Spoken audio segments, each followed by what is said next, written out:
Hey everyone, welcome to this week's Code and Cask. I apologize for my lighting; it's a little dark this week. My streaming light thing broke as I was getting ready, but so I apologize for that. But Anthony's here, and we were just talking about some CTF stuff. I didn't know if you want to wait for that, Anthony, or if you wanted to. Seems pretty relevant since we got Black Hat coming up in a couple weeks here. Yeah, we were actually just talking about CTF. So this week put together a CTF for some students. We were talking about successes and failures. Failures are always interesting when it comes to CTFs from a planning perspective, not necessarily the competition standpoint. So I ran into some difficulties with some scripts that I had set up. I did not anticipate people were going to run things the way they did, Jake. So Well, yeah, that's always the hard thing of like I want to do it this way, and you're like, cool, and then students are like, I was gonna try this instead, and you're like, oh, that totally breaks it because I did not plan for that edge case. yeah, so the thing I didn't plan for was, in malicious documents where you put the macro and then you move it to the document under the module part. But if you leave it in both spots, it makes a template. Wait, say that Um, one more time. so if you put the malicious macro, the VBA code in both the document and like outside of the document when you do the Oh, in the coding, template, in the normal template. and then it makes a template. And then if you send that document, it gives a prompt to the user if they want to import that template. So Yeah. my clicking script for loading documents didn't take that into account. So Uh, it was hanging on all that on all the scripts. So I had 14 teams and I had to go in manually and click no on every box, and I was like, this sucks. oh, that sucks. So that was one of them. And then so we had a firewall. I built it all in Docker, and it had a CVE, and they could exploit it, and it would change the password and get in. But for whatever reason, whenever the box restarted, like they turn off the range, they turn it back on, the Docker wouldn't start off properly. Interesting. And then if you even reverted the snapshot to an older copy, It was it still was still busted. broken. And I was Oh like, no. how is this possible? Come on. So it was rough. It was rough. So those were two of the biggest ones. And then I had a share drive that just like kept unmapping out of nowhere. Yeah. So a couple things. Those were kind of the big ones. Um, Everybody loved Empire. The feedback was stellar at Empire. Oh, that's good. Because we had teams of three, we had them running their server on one box, and they showed them how to create accounts, and they were using everything. Uh, that actually went really, really well, surprisingly. So no big issues with Empire. The only thing we ran into was by the end of the CTF. So they were running the CTF for like almost 5 days. Uh, the uh, the performance towards the end got really bad. So Of I Empire.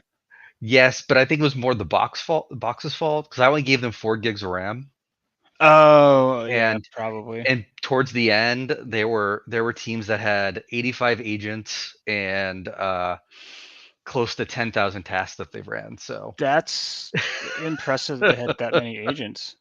So So how do the uh, students feel like? Because this is always something that I feel like gets overlooked a lot when we talk with people, especially when we talk with people that do like just CTFs or like hack the box stuff, where they're like all about the CLI thing, and so mhm. like they don't understand how hard it is to manage 85 agents or even like 15 agents at once. So like how the students manage with like I, doing I think the I think it went really well. So I gave them all the sponsor versions. So they got the graph interface and like all the other like bells and whistles, which I think uh like really made it nice for them. that definitely Uh, probably helped a lot. it But yeah, definitely I helped a lot. know like people don't seem to they're like, why are you like deprecating the CLI? Because real hackers use the CLI. It's like that's cool, but you probably never had to have like 60 agents that you keep straight, so you don't accidentally put in the wrong ID for the agent. Like, oh, I want to interact with multiple ones at the same time, or I have multiple operators that need to do something at the same time, and Yeah. all of a sudden, yeah, Metasploit or other platforms start to fall apart really quickly. I mean, don't get me wrong, they have their place. Like, we use Metasploit to get on like a bunch of boxes as part of the CTF. Oh, I mean, I love Metasploit. Like, I'm not trying to throw shade on Metasploit. It's more meant the people that think everything has to be done in a.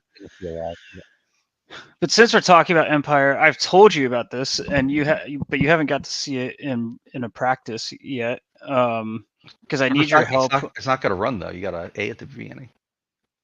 Oh, I was just copying it over from my other thing.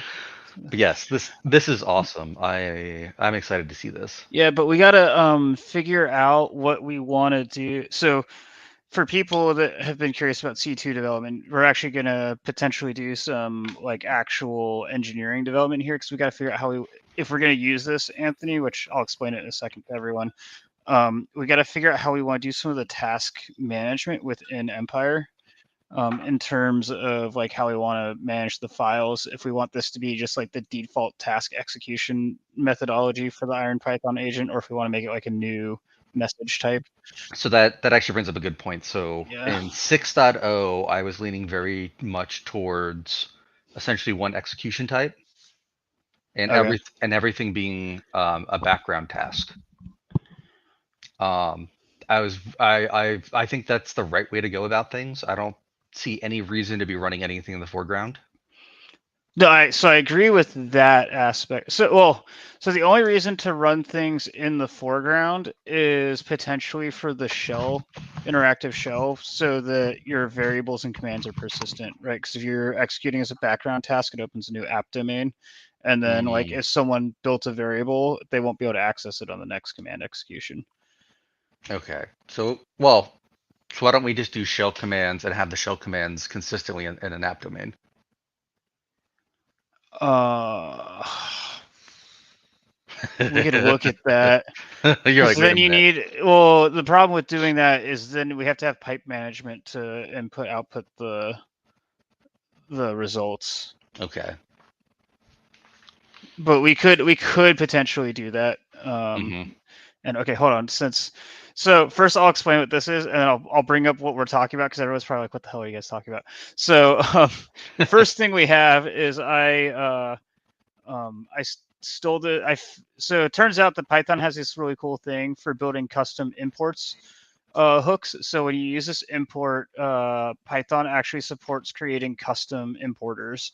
And I found this code on Stack Overflow, and I forgot to. I'll have to Google it real quick when I get a chance to put it in here to give credit. So I got it from Stack Overflow, but it turns out that you can turn a in-memory zip file into a location that you can add to the import path, which means that we can create an in-memory. And what's really cool about it is you can add files to the in-memory zip file with this super easy code right here. So all you have to do is create a empty zip file in the deflated state in memory, and then you can write files into it, because this is just me grabbing the stream. Oh, and I forgot it's just zip test.writeString.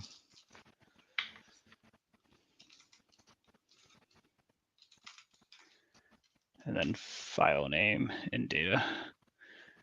So this would be like hello. .py and then bytes. Yeah. So you can write files on the fly into the in-memory zip, and because you've used wrong one, because you've used this custom importer, anytime you call import, it automatically is a part of your search path now. So you can add and remove files on the fly to the in-memory zip and allow us to execute like even packages. So now we can send over, instead of have to write everything in IronPython in this one giant like 3,500 long line, you can actually create like proper projects, send them over, push them into the in-memory zip, and then use the importer to import the package properly and have access to all those things, which will just basically unlocks a huge amount of development like quality of life for us from the C2 standpoint. But what Anthony and I are talking about in terms of like the taskings, let me grab this, is if we go over to Empire.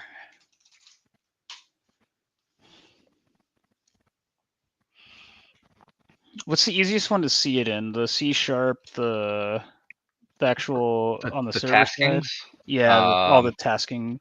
probably the IronPython. Well, or is it easier to go into You mean core and look at the no? packets.py? I would Because be under common and then go under packets. okay, that's right. Sorry, because packets has the struct, right? Yeah, it has a structure. Yeah. Yeah. So right now we have all of these different types of packets that get sent to the agent when you're doing stuff. All kinds of things like kill date, working hours, get working hours, like all these things. So I don't know that we'll be able to eliminate all of these, but what Anthony is talking No. about, I'm not talking about getting rid of all these. I'm talking yeah, about specifically, like when you get down to the agent like module commands and like those specifically. yeah, Like these ones like the script import and the um, I don't think we need. command wait versus command wait save versus yeah command job save. Like all these we can definitely collapse these module commands. We should. Why are there 4 different ways to run the PowerShell command?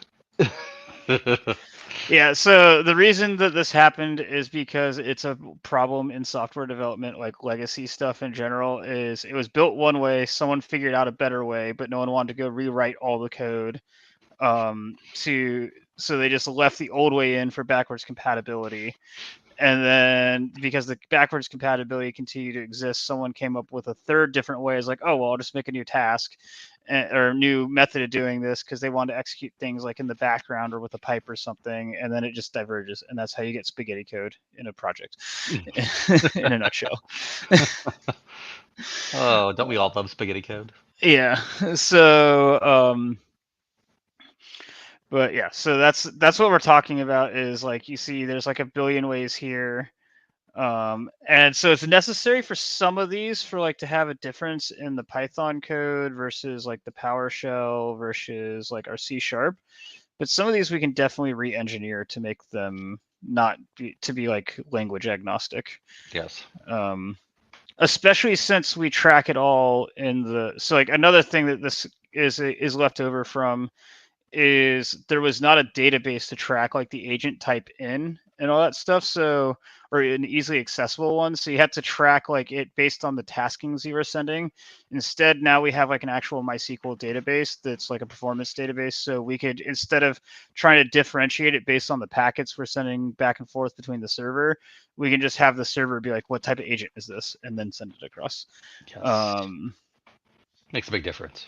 yeah. And then I mean we'll still have to figure out a few things because like the C sharp, like some of the stuff, like the difference between the C sharp and the PowerShell is because the C sharp is to tell it to go use a different execution method.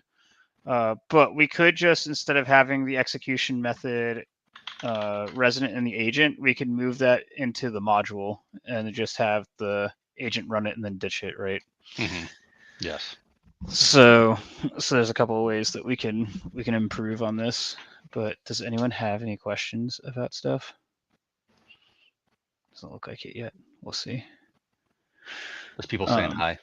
Yeah, just people saying hi. And then, oh yeah, we're gonna be giving away. Oh, I guess we're still like a week and like 2 weeks away from most people showing up to Black Hat. They're not all showing up like a week before DEF That I CON was like we showing up are. Friday next, like a week from today. A week Yeah. from today, we'll be in Vegas. But we'll probably be doing some swag giveaways while we're at Black Hat and Yes, DEF we CON. will. So, I don't have the coins. I just gave some away to students today too. But we have some Empire coins we're going to be giving out probably throughout the week for Black Hat and DEF CON. So follow us on our social media, and we'll be just announcing what we'll be giving out, like yeah. 1 coin here, 2 coins there, and then you can find us, and we'll give you one. And we will always have stickers on us if you find And us at that's any true. point. We always have Yeah. stickers. So I don't think you can see the giant bag that I have, but I think I have a 50-pound duffel bag full of stickers and other swag I'm bringing. So Yeah. Yeah, and then if you guys haven't signed up for classes yet, we'll be teaching. That's why we're going out so early. We have a DEF CON evasion course, or not DEF CON, Black Hat evasion course, and a Black Hat Active Directory course that Kevin's going to be teaching. Highly recommend you guys take those if you want to go spend some money from your company. But and anyway, back to then we're doing a workshop with DEF CON. Tickets yeah. I think are already sold out, which is, I mean, they sell out super quick. But But if you're going to DEF CON, it's Thursday at what, 2 o'clock, I think, is when they're doing it. Yeah, and DEF CON does have a ticket swap. You can do a ticket swap, that's right. Yeah. And then the other alternative is the wait in line con. So Are they doing that again this year? I know some years they Hey, allow it. They go back and forth on whether or not they allow people to wait for it. I think so. Well, they should have plenty of room at. Oh, but the workshops aren't at the convention center. Yeah, That's they're at right. one I of the forgot. hotels. Yeah. Well, we'll find out. But we will be posting the workshop stuff online after the class. So if you aren't able, if you didn't know about the workshops and/or weren't able to get a ticket and you want it, we will be publishing it, and we'll probably do a webinar at some point for people to watch online. Yep. That way you can feel like you're at DEF CON. Yeah. Without having to wait in lines. And it's just dying. Oh, so also the other thing I found out, Anthony, is how to import modules inside. Here, I'll show you this because this is actually super useful for us doing dev work since there's not a actual IDE. What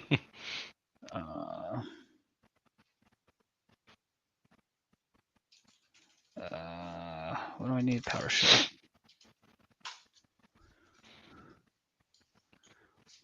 You're gonna have to zoom in on that.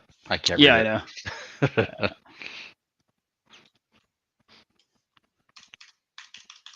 There's not a good way to zoom in on PowerShell. I don't know why. Is that readable now? Yes, I'd say that was a pretty good way to zoom in. Oh, but it didn't actually zoom in. It just made like the window like take up more screen space. Like it didn't zoom in within the window. Oh, I see what you're saying. Yeah. So hold on. I need to make like a hello world file for us real quick.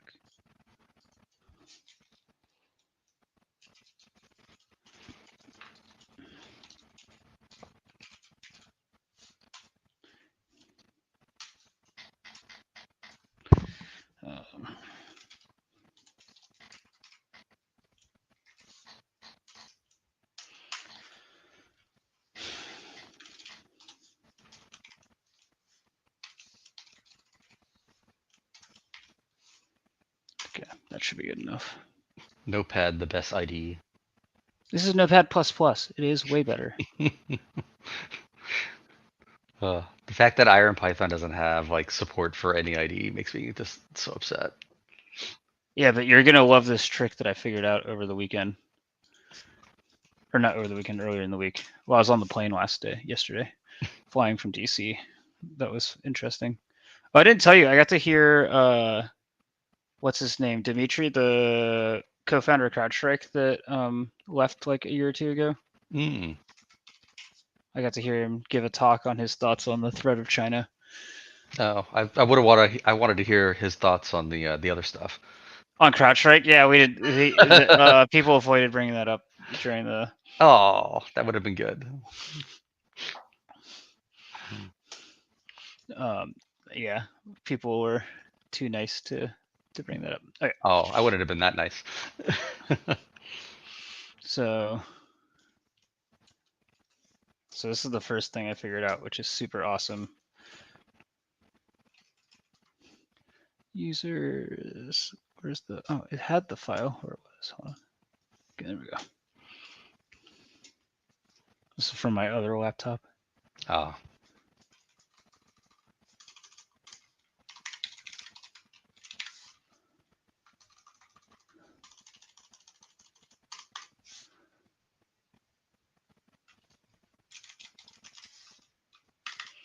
Desktop, Iron.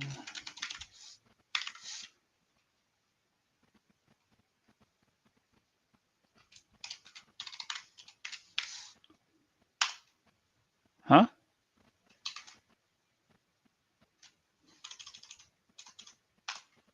Okay, well that works. There we go. And then this.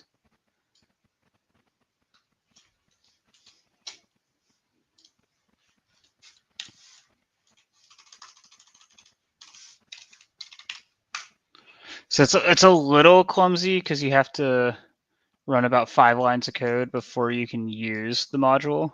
Mm-hmm. But once you do this, oh, hold on, I need to import.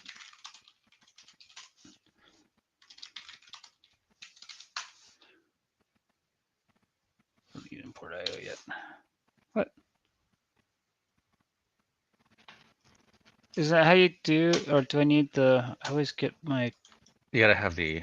I do Yeah. have to have the. Yeah. Yes. Okay.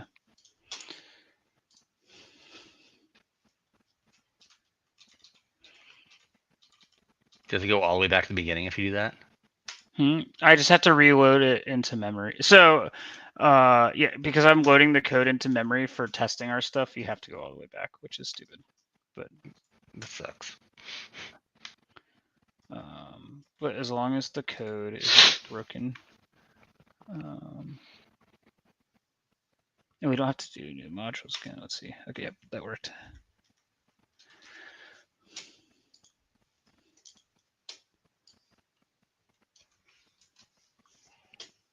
I'm very confused. I don't know what's happening. I'll show you in a second. Is anybody else lost? So now we can import hello and actually run the code from the file within our session. Okay, I see what you're doing now. So this is the first step of So this is how you manually create a module inside of an IronPython session / Python session. It's actually the same in Python. Like the code is unchanged from Python. From Python, yeah. That's good. But you can then use see, so like it prints there. But the really nice thing is if you update the. I'll have to figure out how to write an importer that just automatically does this part for us, so that we have it as a as like some code.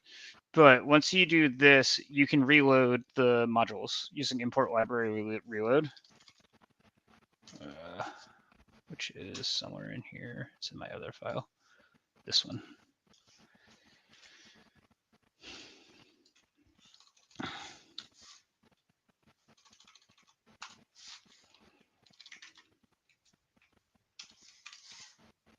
So then if you pick the module, it'll reload it. Okay, so if you added a package, you can reload the libraries? You can reload all the libraries on the fly if you add a package. So now we can actually have like a pseudo IDE where you don't have to like when you want to test individual code changes, we don't have to like change the file, run it, hope it runs all the way through. Like we can actually run pieces of code. Nice. Now you just got to implement it as a real ID. Oh, actually, I guess I could start working on that. That'd be kind of cool to have a real IDE. That would be real programming, and I can't do that.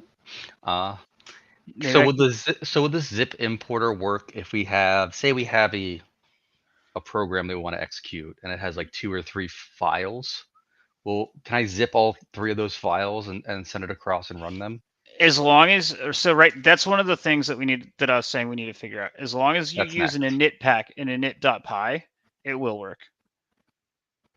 Yeah. Okay. So yeah. So if where's the language on the? Oh, I never finished showing people this, but because I got distracted. Sorry, guys. That was my ADD. Oh no, the page died. Their page is like super like dysfunctional. So never mind. Yeah, you did get a question. So can you explain the IronPython a couple of sentences and what that actually means to malware developers? So explain like I'm 5. Yeah. So when Microsoft created their .NET environment, they wanted to add the ability to have scripting languages, because the default .NET environment, you can only use C#, or there's like also some C libraries, but explain like if I only use C#. But they wanted to have a scripting library that allows for like you don't have to have strongly typed and you just create stuff on the fly. So they created a thing called the DLR, which is irrelevant. Just know that's different than like the way C# runs.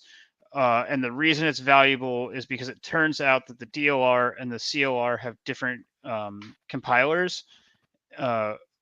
through unintended, semi-intended consequences because it uses a different way of compiling to make it a dynamic language.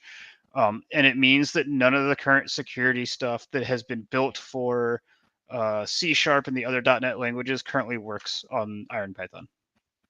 So it's very, very stealthy at the moment. Like, to the point, I wanted to test this actually if we have time during the stream. Maybe I'll do it once you get off, Anthony. Go use the Silk ETW and see if I do a load library through IronPython, if it gets picked up by Silk ETW through the normal COR load stuff to see if the assemblies get picked up. But like, yeah, but like loading Mimikatz through the IronPE because it mangles the code in the way to get it all loaded to work through the dynamic compiler, creates an entirely different signature. There's nothing that sees that you're running that code, and like you can run Mimikatz without disabling any security on Windows, and it'll just run because the DLR creates a different signature and execution method. But don't feel bad about. Don't call them random questions. Questions are good. We want questions. They're good for everyone. Yes, the more discussion, the better. Otherwise, it's just Jake talking. Yeah. But apparently, people like. No, so that is the other major advantage of IronPython. That one up. That's a good question. No, so that's the other reason to use IronPython over regular Python is that you don't need to have anything installed on the target computer. Because IronPython is a .NET assembly in and of itself, you can already use the pre-installed libraries on the target computer to run IronPython. And then we get a scripting language that we can then use. That's the other part that I did leave out, so I apologize. Yes, it's a big deal. Yeah, so that's one of the other. That's the other reason is that you do not require any additional installations. There's two additional DLLs that you have to bring with you. Is it 2 or 3, Anthony? It's a few DLLs, but okay. not enough. I mean, you're talking. I think when you compile the binary, it ends up being what, like 30 megabytes maybe. So I mean that's is the payload that big? I know it is that big in memory once we load unzip and load everything, but is the actual file that big? I thought so. I thought I will look. I thought the DLLs were actually quite large. Now you're gonna make me go look. So let me go check. Because I need to know. Let's see. The DLLs are here. No, actually, they're not that big. The DLLs are not large. I think it's the standard library that's large. Yeah, most of it's the standard library, of course. Yeah, the standard library is very large. So the DLLs make up maybe 5 megs. Okay, yeah, that sounds. I thought it was like 5 to 10, which I mean is not a small payload, but who cares? Because I always forget how to do this.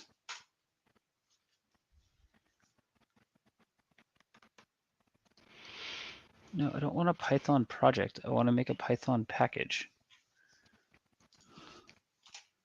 Oh, I didn't type package. That's why I just said create a Python. Packaging Python projects. This is where we go. So when you create this is what I want to show everyone. When you like creating a package of files,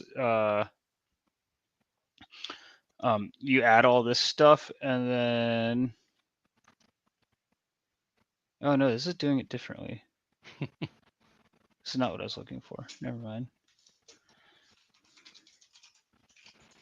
And to answer one thing, so that Unit 42 article by Paul Alto on IronNet Ejector is actually what inspired us to start doing IronNet Eject, like doing IronPython things first. So like they discovered it first, and then we were like, "That's so cool! We got to do more digging on this."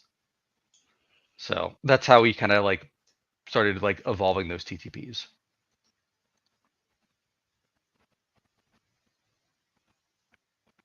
Yeah, so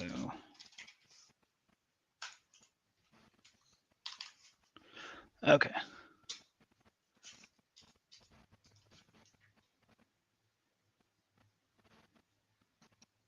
Yeah, so this init makes it treat directories contain the file as packages. This is what allows you to do like the sounds, dot effects. Where's the example?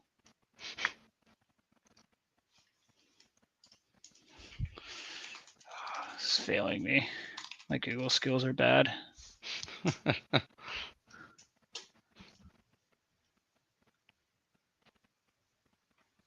You gotta work on your Google dorking. I'm good at Google dorking.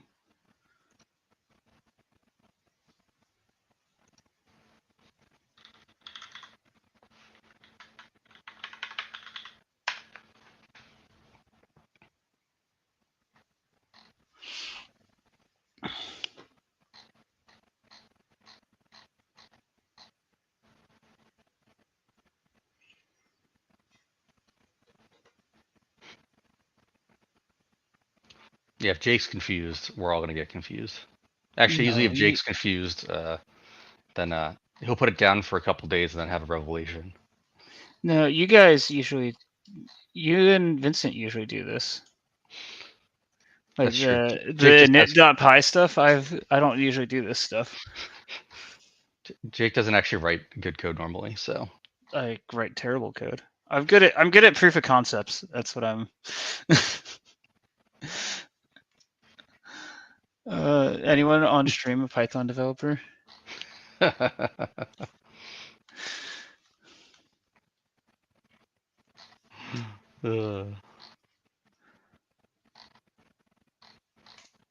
what does learn Python say?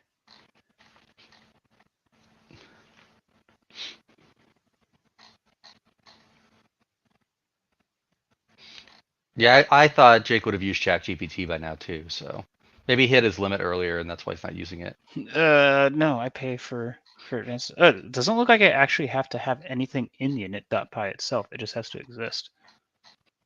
I mean, a lot of ours are empty, so that makes sense.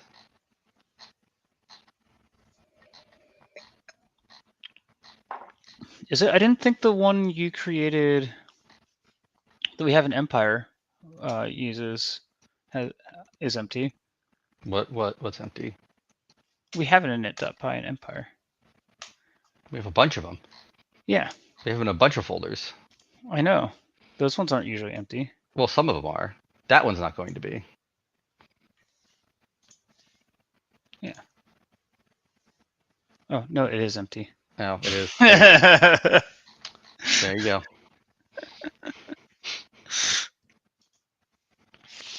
I don't actually write good code. I just kind of make it up as I go. Yeah, I know. I'm trying to. Okay, let's go to ChatGPT since everyone's already calling me out for it anyway. I was trying to be a better developer than this, but this is just what modern development looks like. We're showing prompt engineering.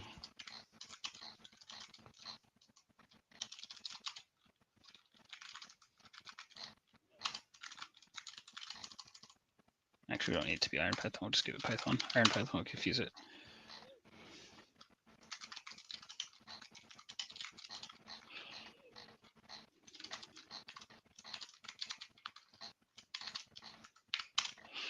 Also, lots of dev work is struggling on not very hard concepts because you've never experienced them before, and then you are good at the stuff that you know really well. Hey, at least you know something more than PowerShell now, so.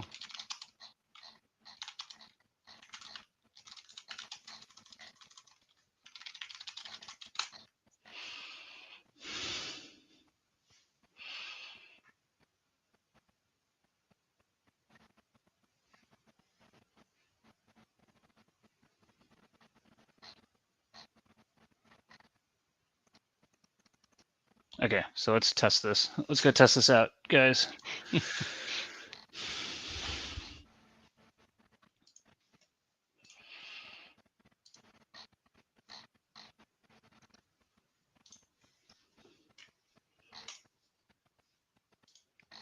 So we create a new folder to put our sketchy code in on desktop. New folder is going to be, just make a test. Oh, apparently I already have a test. Nope, never mind. We'll name it Pi Project. Okay.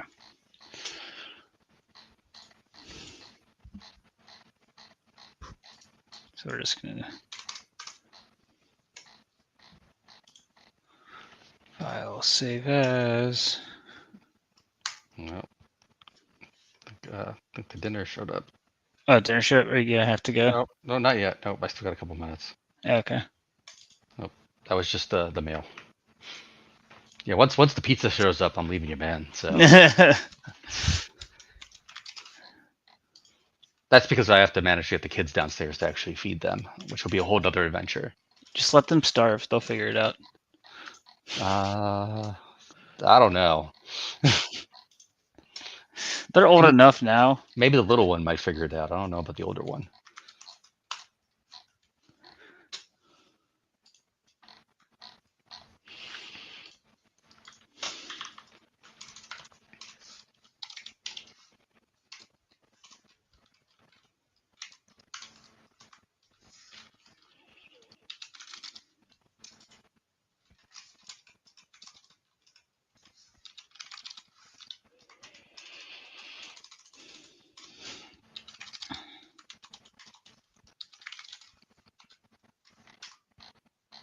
Okay.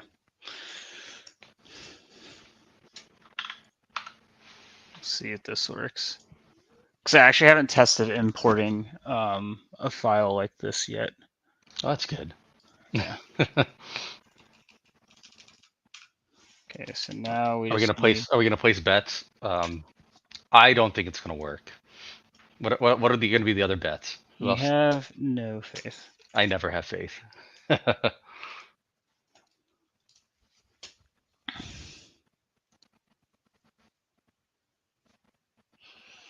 You have a giant streaming thing in the middle of your screen now, which is very encouraging. I didn't realize that. I thought it was like Zoom and and got automatically stripped out. My bad. Sorry, guys. Yeah, no, I know I need the init.py. I just haven't actually built init.pys before, and there has to be a better way of doing this than just doing this and doing it this way, right? I can't even read it, so You can't. no, it's so far zoomed out. There we go. Like this just seems like pointless because if I'm already doing the dot sourcing, then it already knows to look in the current folder. So like, what's the point of the init.py? No, that is the init.py. No, I understand that, but I'm saying if I have to just if I'm writing this code at the top of the file anyway, like I guess in I future, usually just. I mean, yeah. I think Oh we my just leave bad. the init.py empty, and then you just do that in the files you want to import. That's for if you don't want to have to do that in each file. That makes sense? No. So I just leave it empty init.py, and then you think I can just do this anyway? Well, you have to put the folder first, but yes. If you're doing a folder.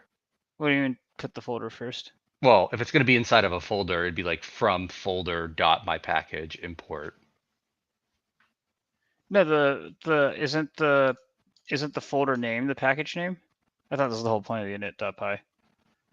I thought you had to have the init if you wanted to call the folder. Yeah. So you have to have the init in there, but here, let's just try it. We'll find out. So we'll just leave this blank. And just make this. Nobody learned how to actually code from us. Like if you're using our videos as like a demo of how to code, like don't do that. Because I'm an electrical engineer, so I have very poor coding practices. And Jake's an aero guy. So he's an not aerospace, is aerospace? Astronautical. Astronautical engineer. So his coding's worse than my coding. I have never taken a coding course in my life. I'm entirely self-taught, and it shows. And that's why Vincent doesn't let me touch Git anymore because I break it every time I touch it. And most of my coding was in MATLAB, and MATLAB is a terrible coding language in general. So How do I We're pause? building a and share? MATLAB malware implant. 1 second. I just need to fix something real quick.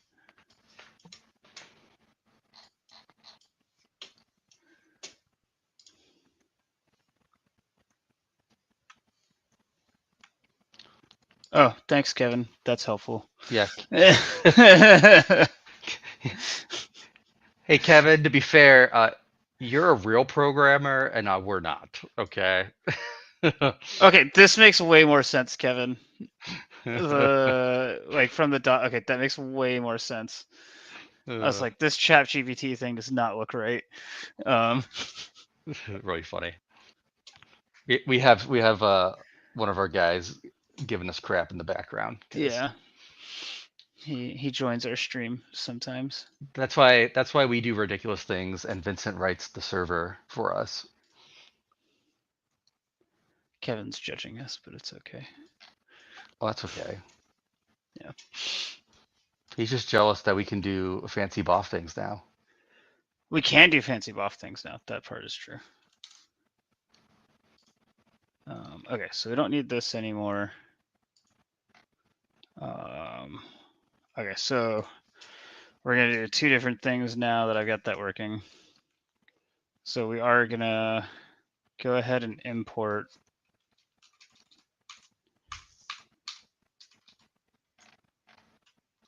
We're gonna make this our zip import.py.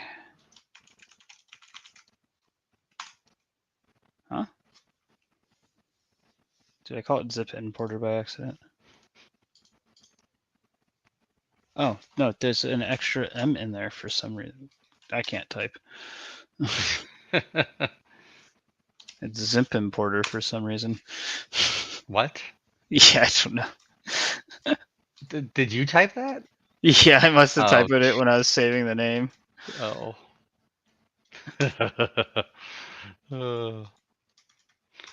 Somebody asked what we're doing. So if you're joining us, Jake is coming up with crazy ways that we can import additional packages into IronPython if we're running an agent on a box. So we can essentially bring our own imports with us and dynamically Yes. update them.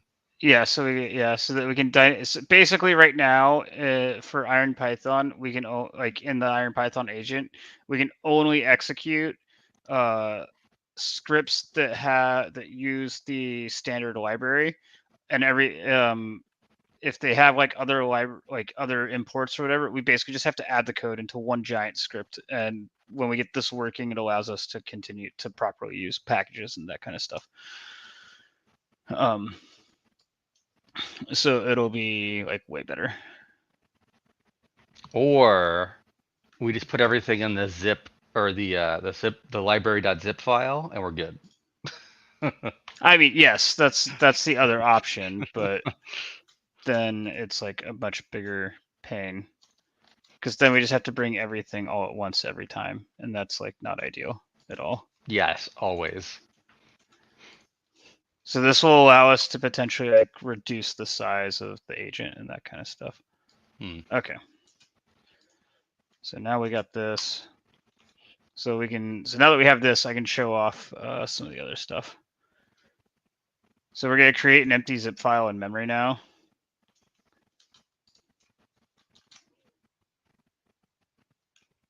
No, I must have not imported IO. I thought I did.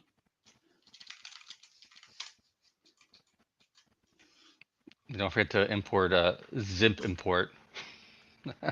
No, so that I can fix it with this because you get to name the module name yourself. Okay, good. On the fly. That's what this. So, if you remember, like how I did, like bypassed module logging by like registering custom modules, we're basically doing the same thing, just in IronPython. We're reflectively modifying the module dictionary is all we're doing. See, I can figure out how the memory stuff works. I just can't figure out how to write an actual init.py file, apparently. Well,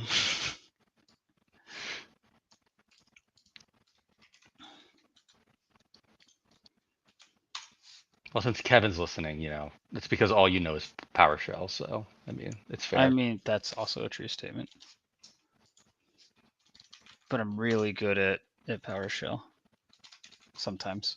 I don't know. Don't make me write a manifest for a PowerShell project either. I do know how to dot source PowerShell files, but okay, there we go. Okay, so now that basically what we've done is created an empty. Oh, did my headset turn off? You guys there? Nope, you're still there. We Okay, hear cool. you. Yeah, you still haven't replaced that headset, have you? No, I was trying to do it this morning and then I forgot about it. Get distracted is what you're saying. Yeah. Oh, somebody puked about PowerShell. PowerShell has its place. Yeah, that's the thing. We don't run our agents in it anymore, but there are some things that PowerShell does really well that I will not use it for. No, I mean if you're interacting with Azure, you still use it for like your Azure interactions and stuff. Well, and it's fantastic for anything Active Directory. Yeah. So the IronPython agent is not a sponsors thing only. It's been out actually for about 2 years now. Yeah. So the agent has been out for about 2 years. So you can check it out on any version of Empire right now. When you go to do the agent, you'll give you an option of a language, and to select IronPython as language. We got a bunch of different launchers, including like even an executable that can be compiled that brings everything with you. So we leverage a concept that Bleeder a couple years ago came up with called Bring Your Own Interpreter, where we bring all the DLLs with us and then we load them in memory, and then that allows us to run the IronPython agent without having to like download anything or install anything extra.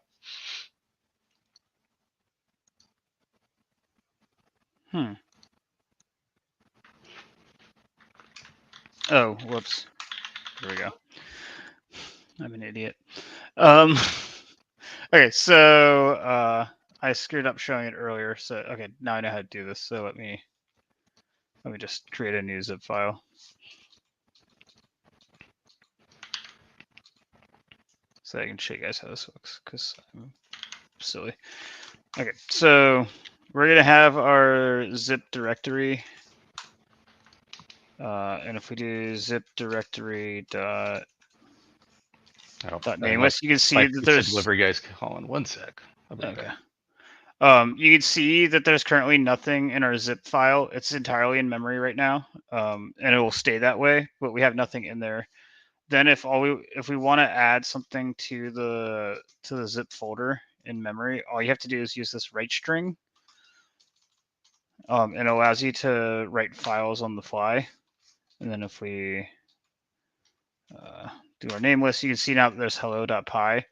We can then use that import this zip import file, which I can walk through in a second, to create a loader that will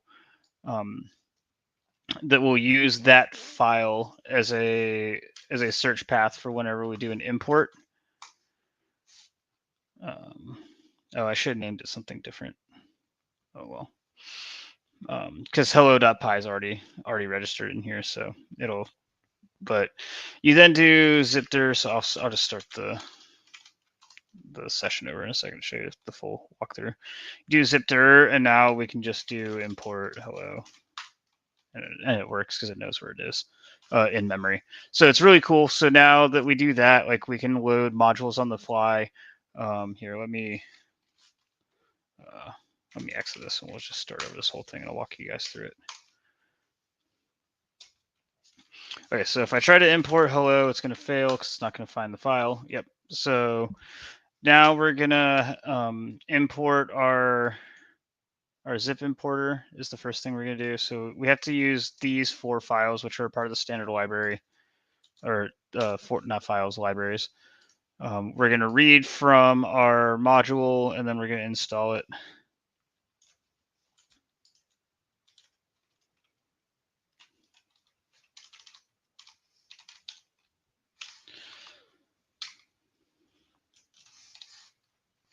I got my weird typo in here.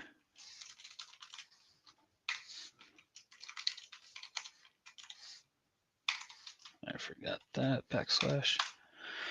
\. So we'll just do that.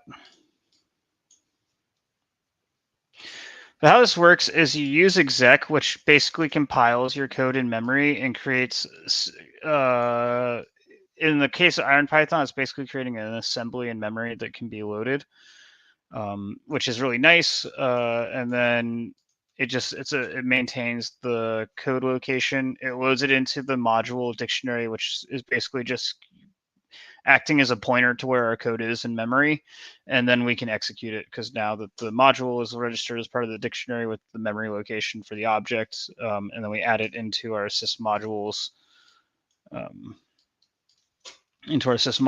which then tells it has the library of modules to execute. Why won't it let me? Oh, weird.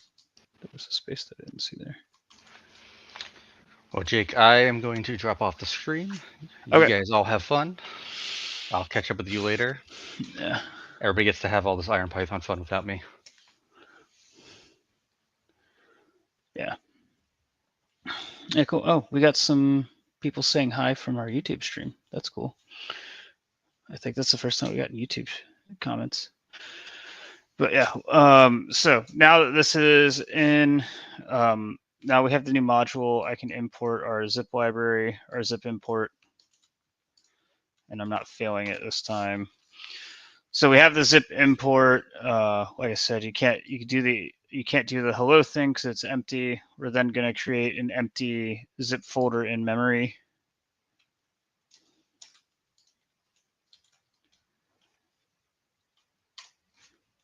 So now if we do zip test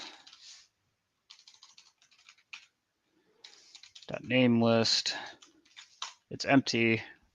We're going to read a file from disk. So this is the part that once we incorporate it into Empire, it would be, rather than reading a file from disk into memory, it would be a packet that's sent across from the server to the agent, and the agent would be reading the packet and loading the packet into the zip file.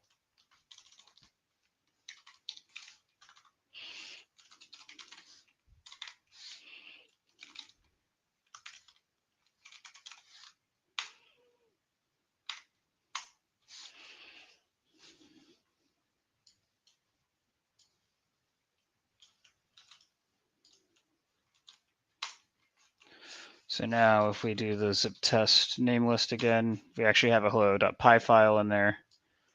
And then we can do our zip import install for our zip file.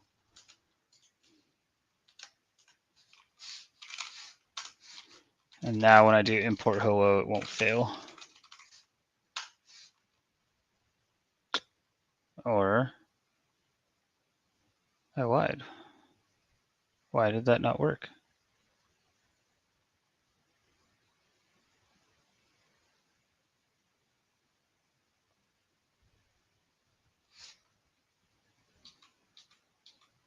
I tested this yesterday. It worked perfectly.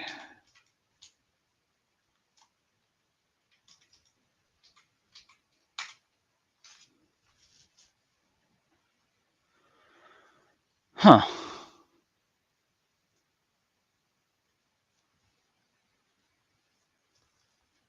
Well, that's a problem.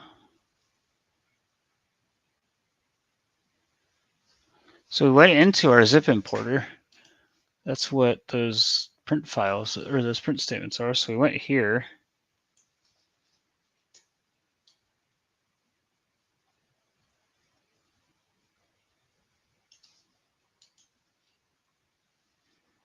It's weird that it said that the module got executed here, but then we threw the error of no module named hello, because the error happens up here.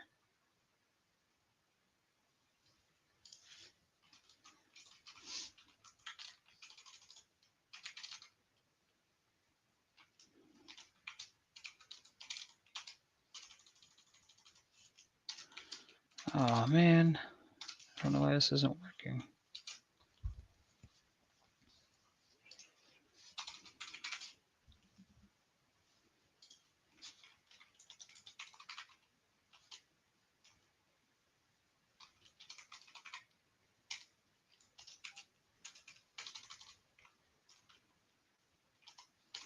Well,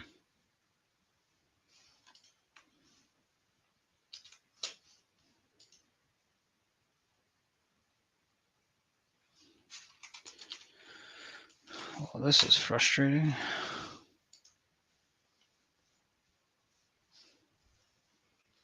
Okay, let's just make this cut and paste a lot easier this time around. Well, this was a failure.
Yeah, let's see.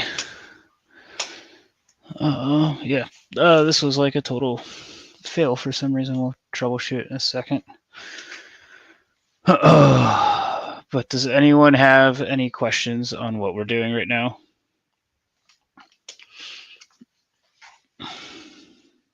I don't know what's the hate. What's the reason for the hate on the PowerShell? I know Anthony mentioned that it has its place, but I still have a soft spot for it. Okay, so we have our zip import.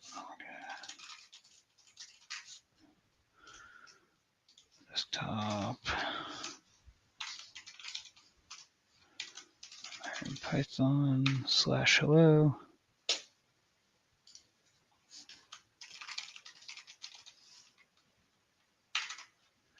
Okay. Oh.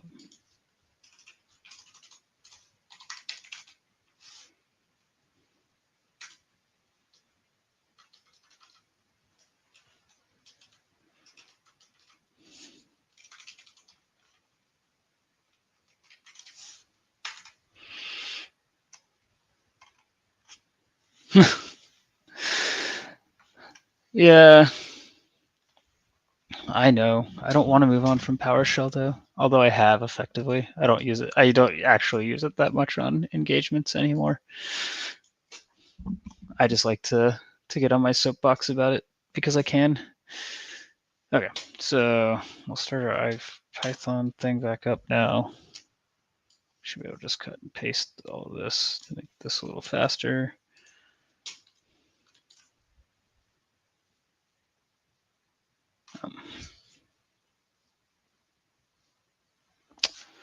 Oh, that was a fail. Because I forgot about my typo.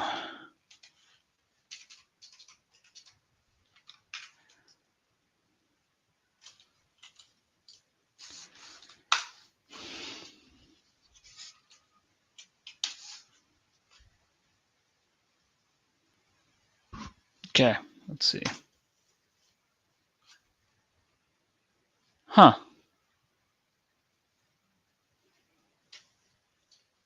So it's not.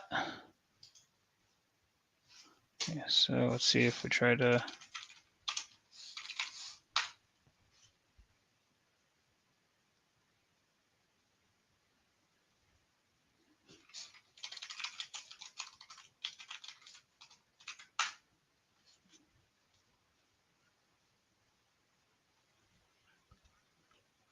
Huh.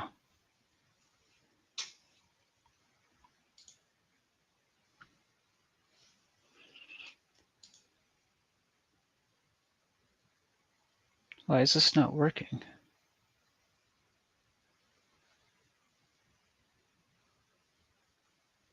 Okay, let's try creating a zip with the file and loading the zip into memory. and see if that works.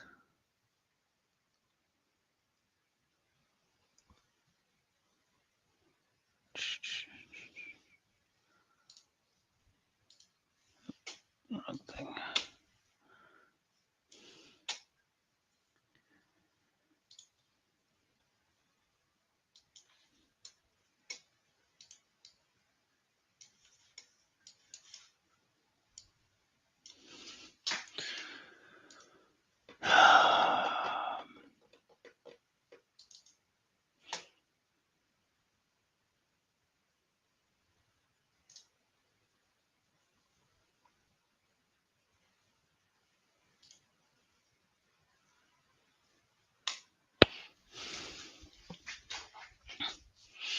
Hold on, let me check something else real quick.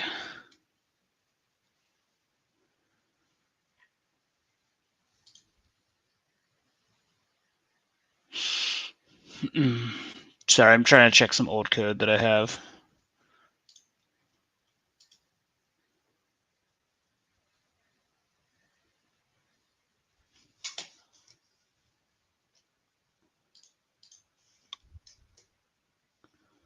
Yeah, this looks like the proper code.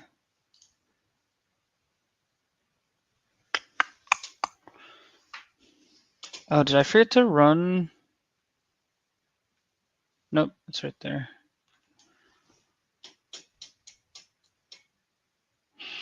Let me check one more thing real quick.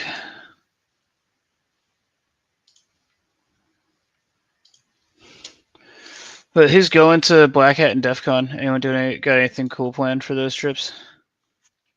While we're sitting here. And you guys are just looking at me troubleshoot code. 1 second, I'm trying to pull up one last thing. Just double check some code real quick.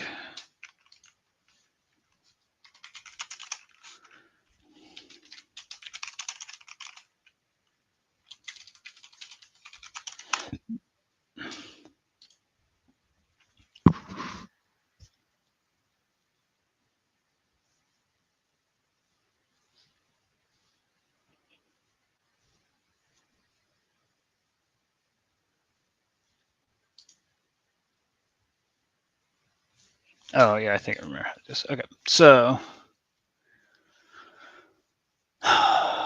okay, let's see if I remember how to do this properly. I'm so bad at trying to write code on the fly.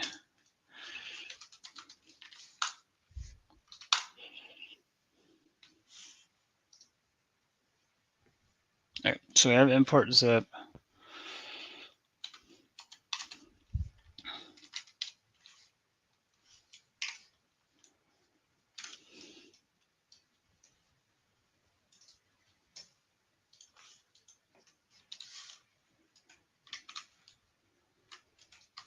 So what I'm trying to do is just create a zip file in memory from the zip that we have on disk,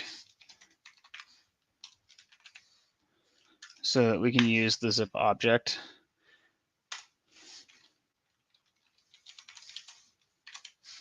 But first we have to put them into like an IO bytes object after we read it. So we'll do f.read.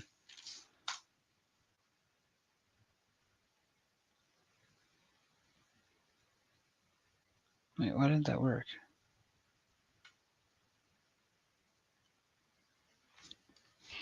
Oh my god, I'm so bad at remembering how to do stuff on the fly. I will fail any coding test that people give me.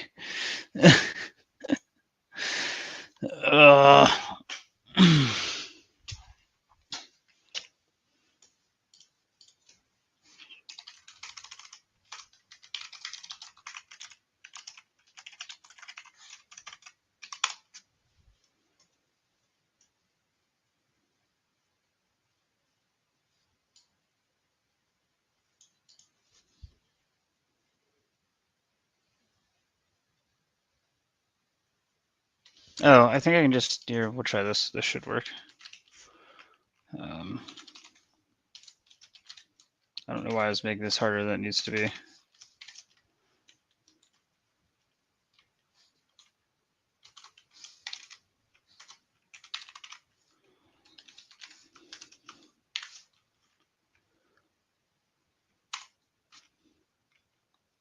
Oh, whoops.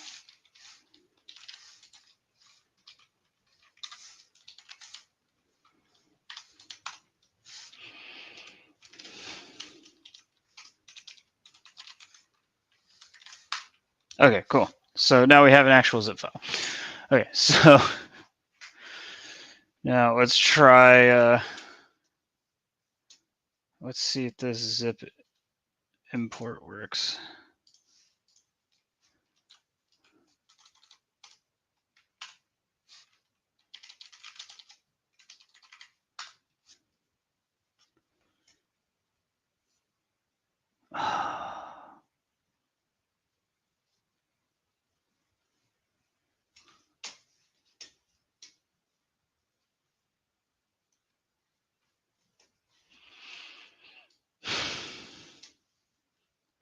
Crap.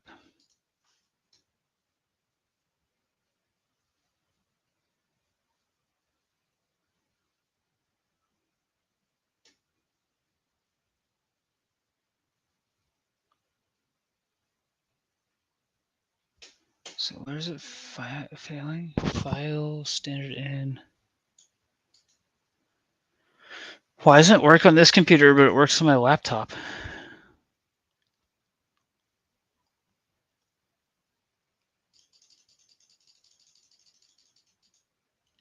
I don't even know where this error is coming from.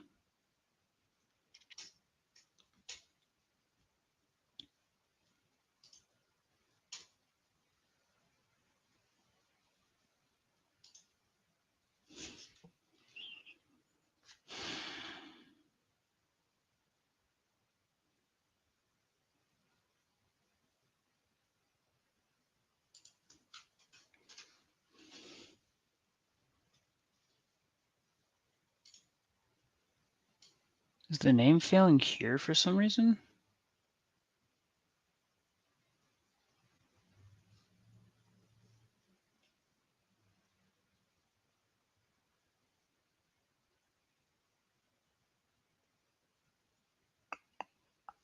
Okay, let's see if this returns anything.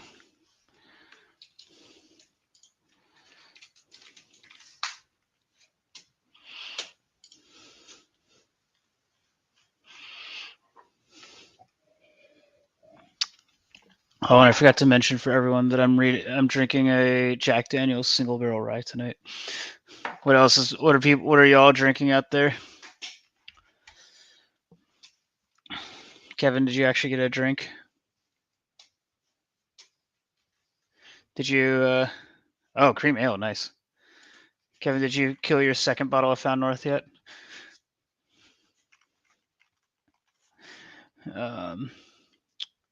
Okay, hold on.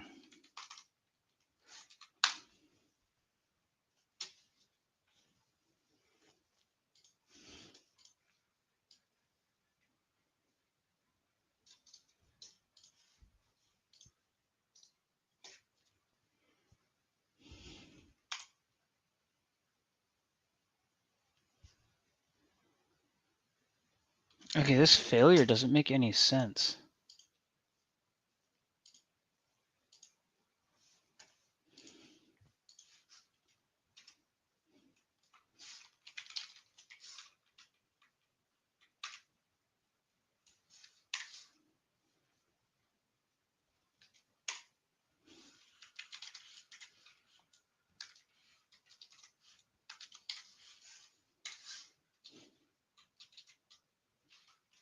I'm just gonna add a 1 here to make sure that we're actually seeing the file updated.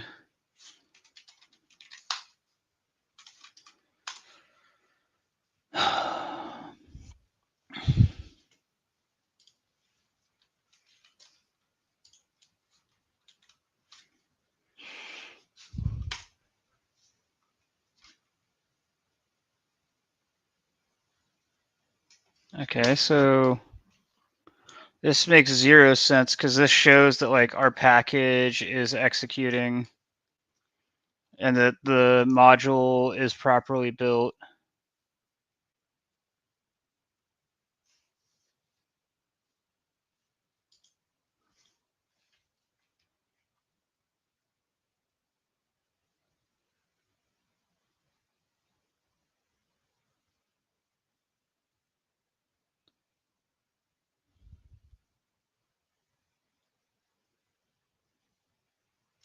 Yeah, so we're doing this.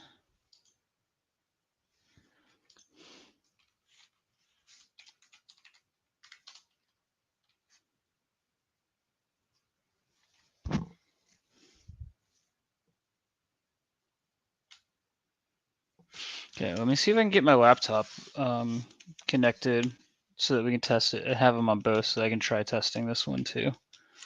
See if it's just if it's something, if we're having a desktop error.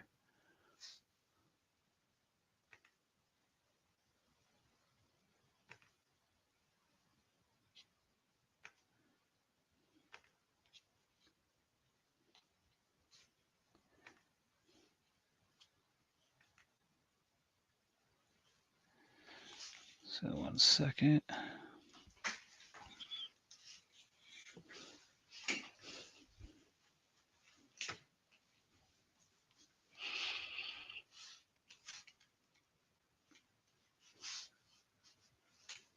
Let's see if it'll let me do this. If I don't break the stream.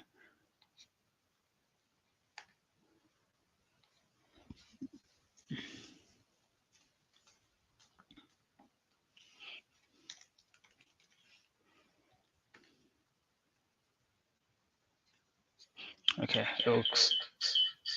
Hold on.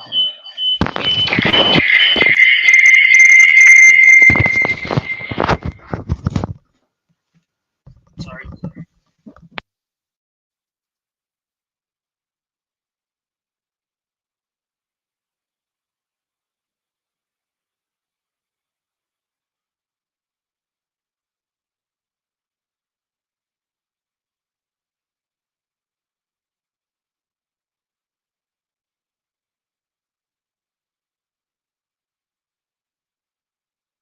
Okay, that should have fixed it. I apologize for that, guys. that was bad. I apologize.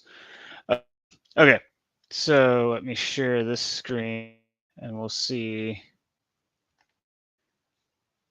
if it works on my laptop.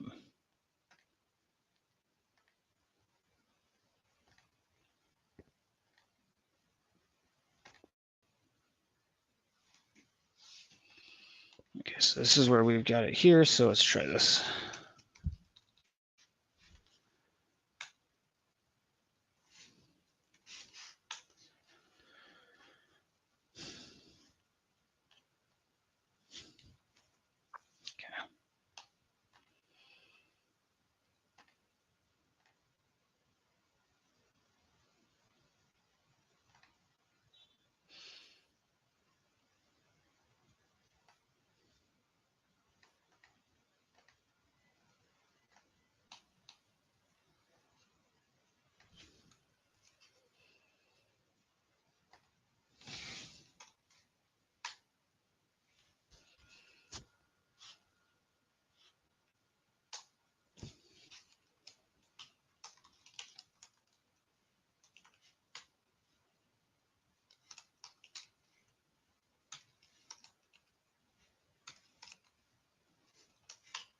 Okay, so it works on this computer, but not on the other one for some reason.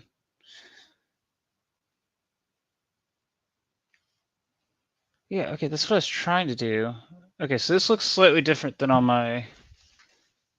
It told me not to do it that way when I tried, so let's try this.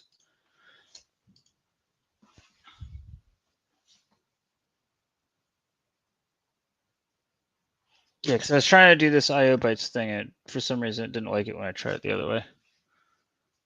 When I tried that originally. Like when I did the F read, it like threw a fit.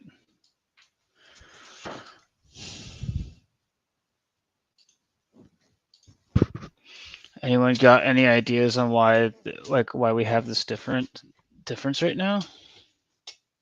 Unfortunately, I can't share both screens at the same time.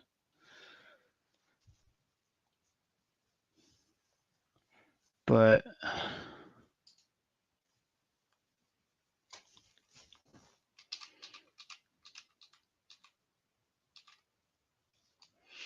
yeah, but when I tried to do this as our test.zip, it threw a fit.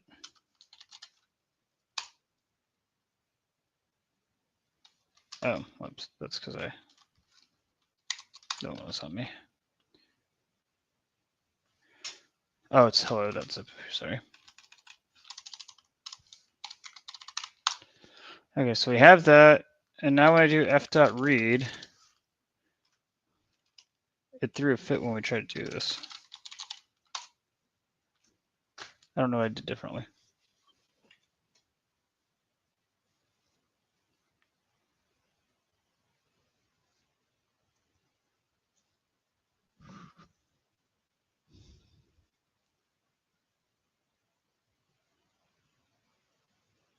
Yeah, see, it threw a fit here when I tried this.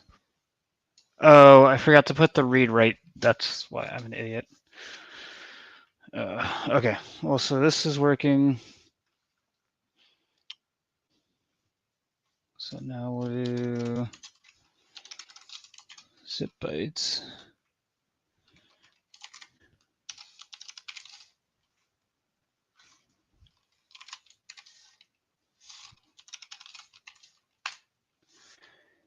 Okay.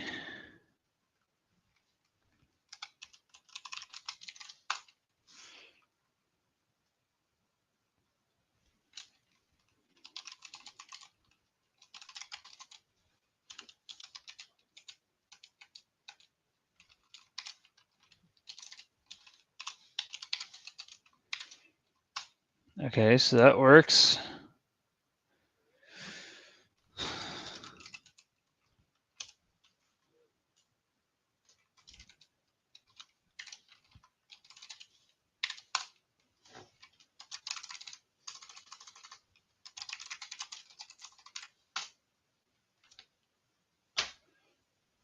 Okay. I don't know what changed.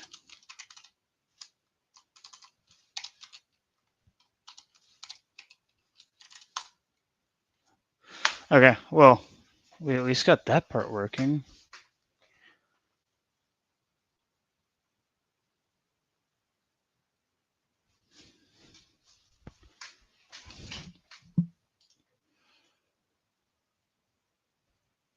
Why did it work that time, but not the time before?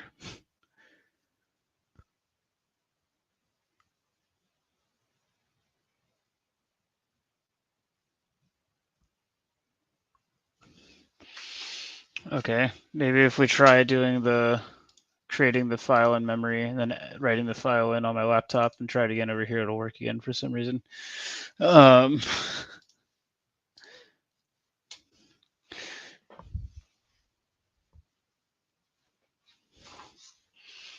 Okay, so we'll exit this.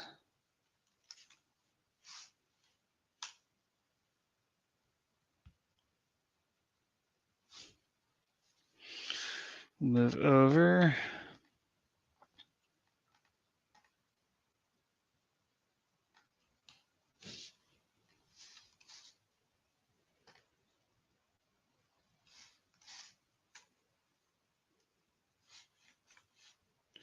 Okay, now we do.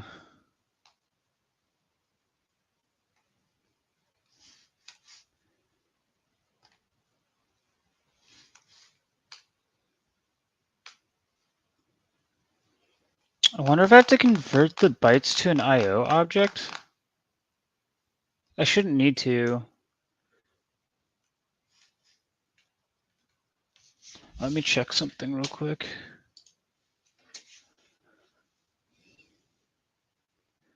But if anyone has any ideas, please feel free to comment.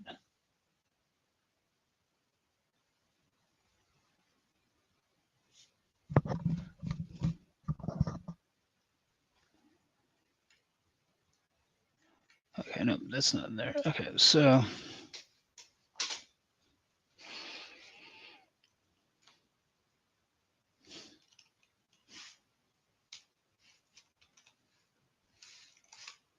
we got nothing in there.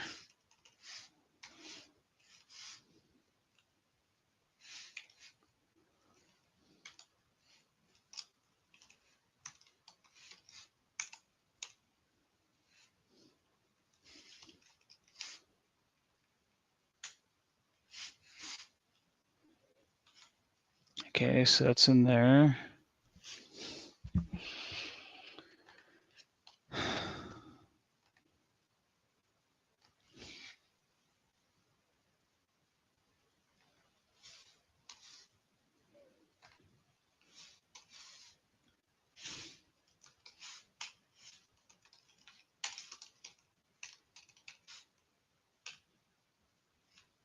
Okay, and it worked perfectly fine over here, so let's try it again.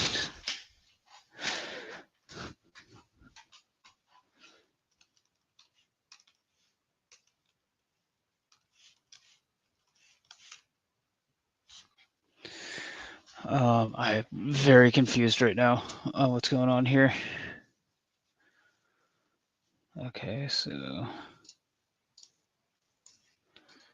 well, we showed that this at least works in concept again.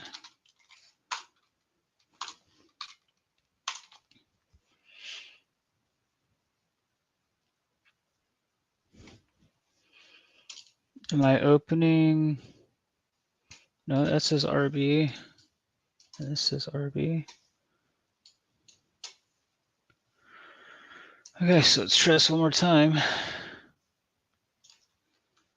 Let's check our imports and see if I missed an import. Sys types IO zip file. Nope.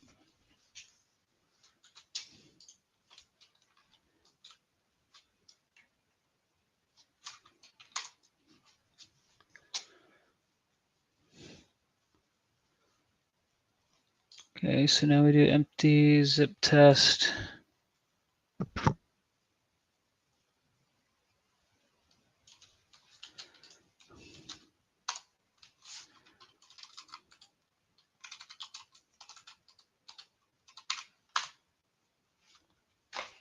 Okay, it failed.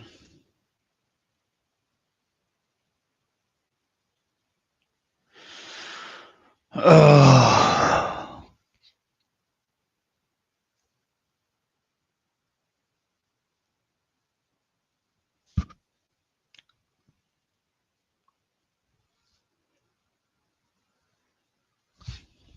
I wish I could show this at the same time because I don't see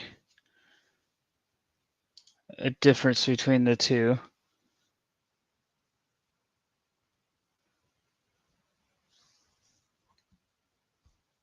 Why did this one work but not the other one?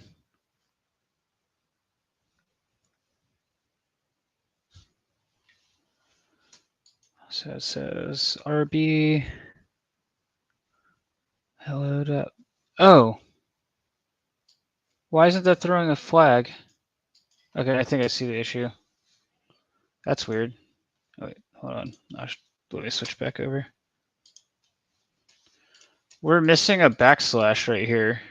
This should have a double backslash, but I would have expected that to throw an error. Oops.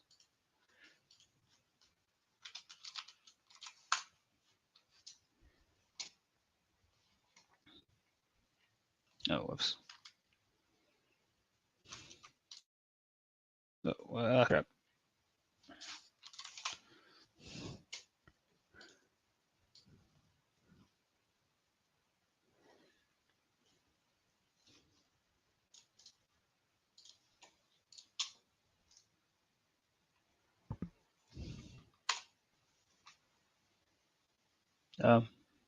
Okay, that did not fix the issue.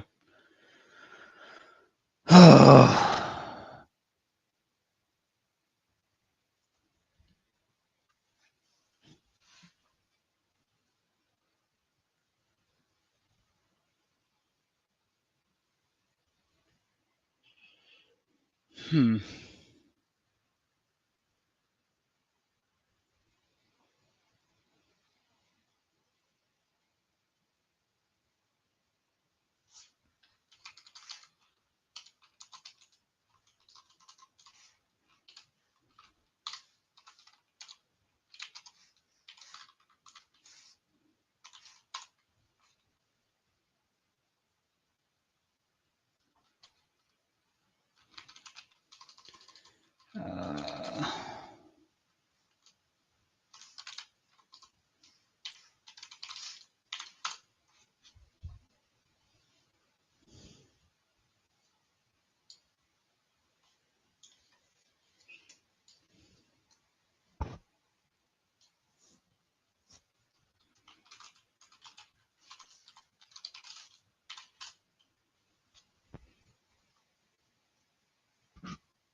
Okay, so our file is there.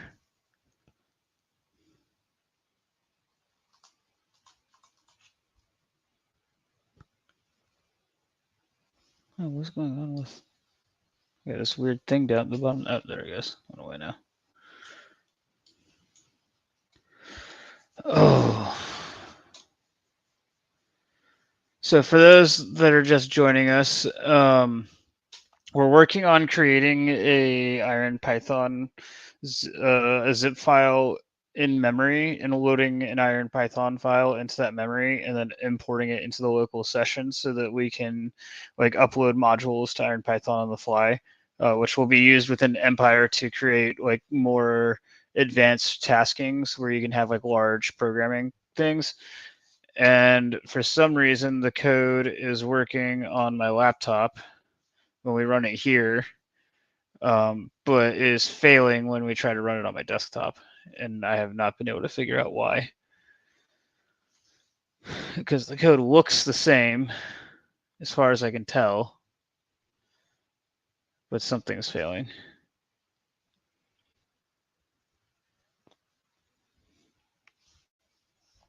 Because all I did was cut and paste, with the exception of like uncommenting this and adding this test thing. All I did was cut and paste this code, and it is executing. So like module has all the stuff it's supposed to have in it,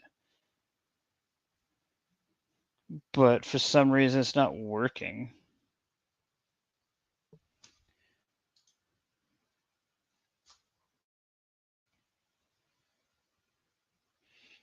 It makes no sense.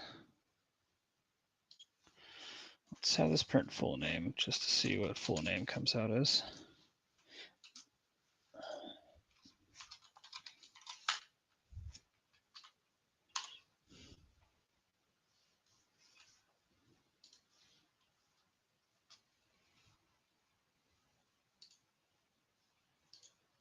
I mean, I guess I can go rename this just to make sure that that's not an issue. I don't know why that would matter.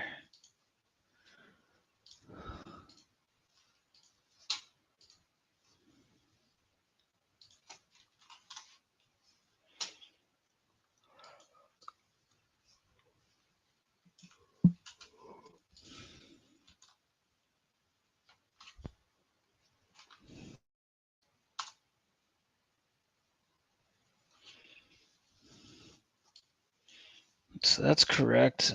I have no idea. I'm about to give up on this for the night and we'll go work on something else. Anyone got any requests on what they want to work on? Because I'm totally stuck. I have no idea why this isn't working. My only thought is to try restarting the computer or something to see if maybe I've just got some weird like difference in what's been installed and what hasn't. But this makes very little sense as to why the code executes perfectly fine on my laptop, but not on. Oh, sorry, I forgot to switch it over. It keeps failing here. Like it's telling me that all the exact so it's telling me that everything through here works. And even like sys.modules is being loaded with the proper name. Like hello here, so it should be in module. But then it's saying no module named hello, and I don't know why.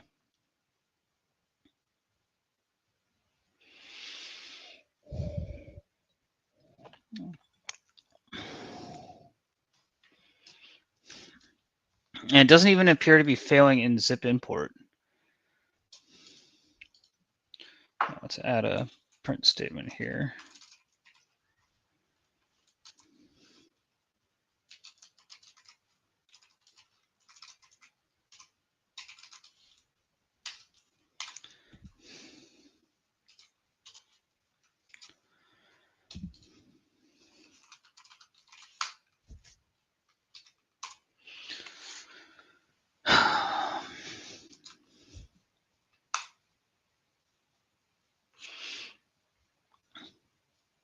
And it makes even less sense because it appears that we at least when we try to import the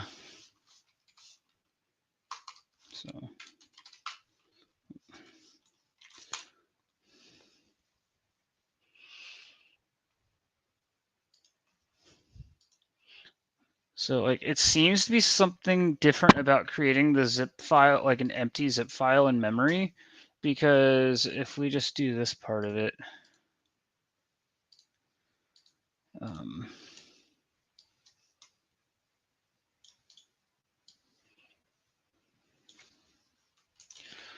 so like we'll test this again because it looks like it worked last time.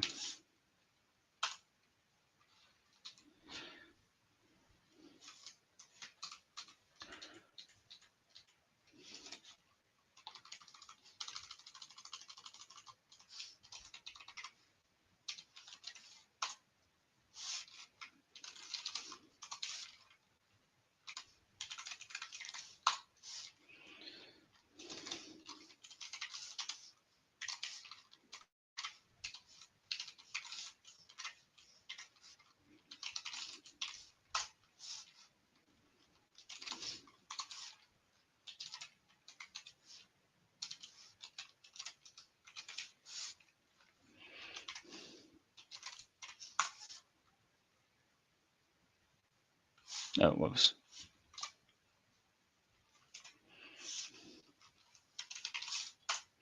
There we go. So now we have like the zip file in memory, and if we do the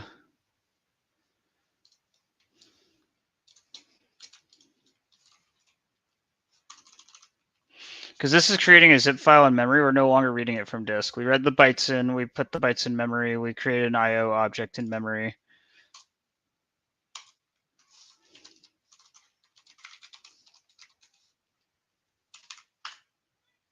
Oh no, it failed again. It worked that one time when we tested it, but it failed again.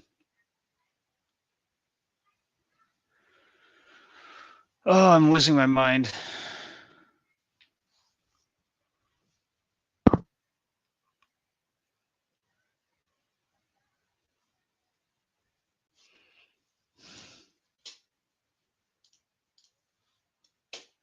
Why is this not working?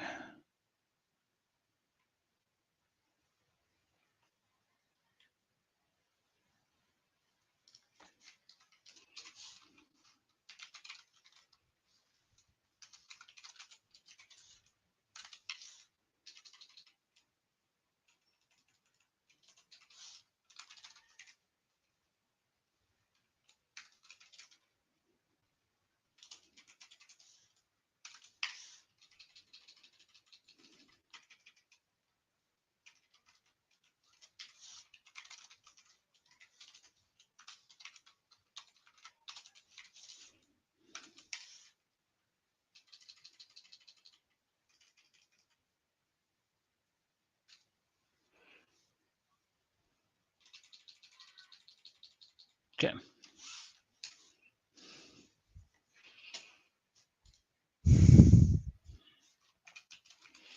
Let's try this one more time.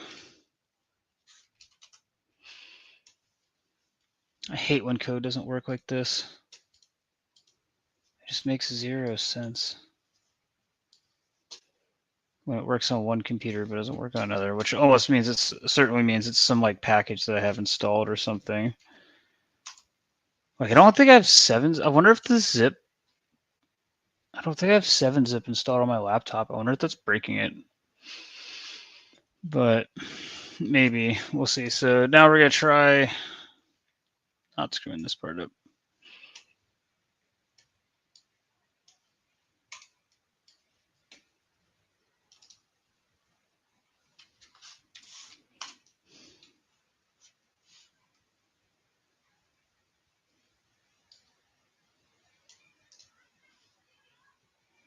Oh, I forgot to close the file. That might have caused a problem. It shouldn't have, but it might have.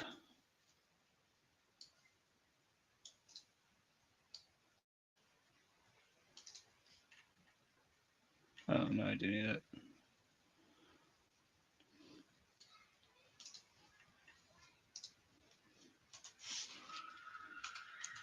I'll go ahead and close the file.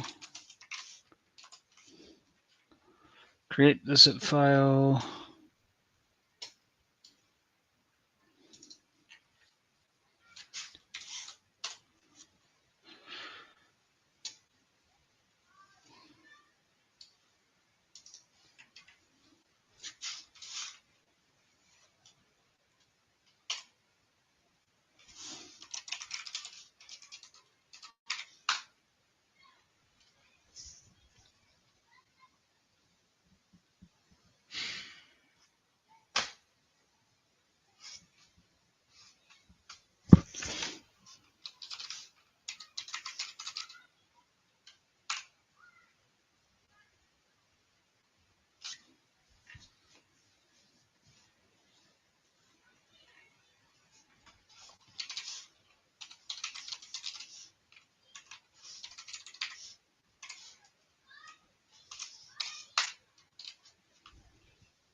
Oh.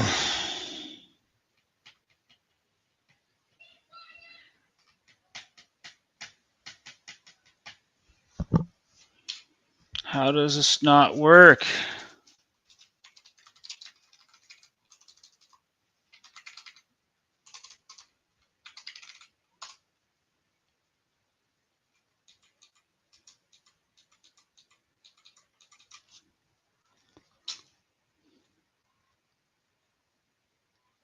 Oh, zip import, not zip importer.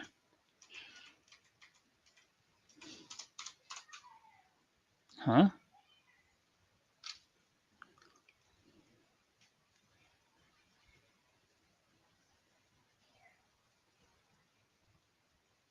Ah, it says it's weird. Okay, whatever.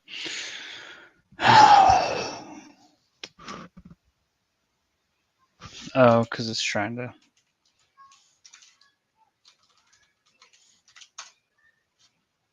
Yeah, there we go. So it's there.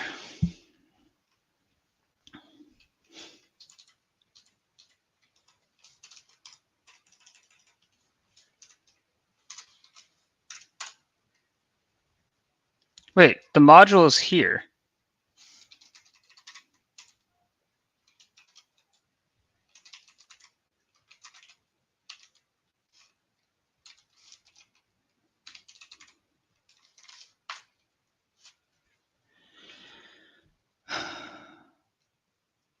How can the module be here, but it can't find it?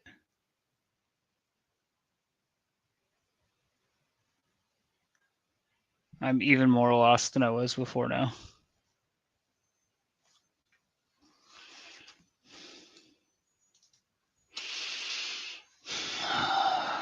Okay.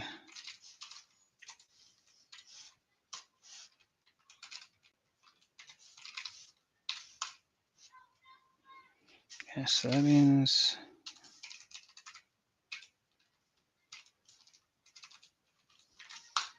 So we can access the code. There's just some weirdness going on in our modules library on this computer for some reason.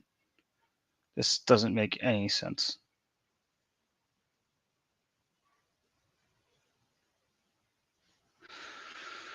Oh. What would be causing this?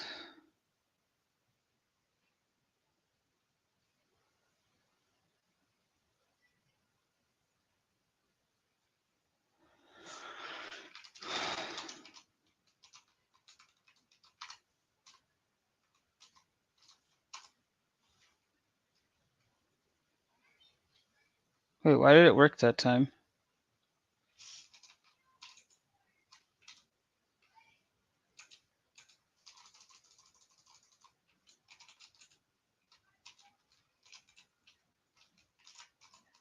I'm even more confused on what's going on now.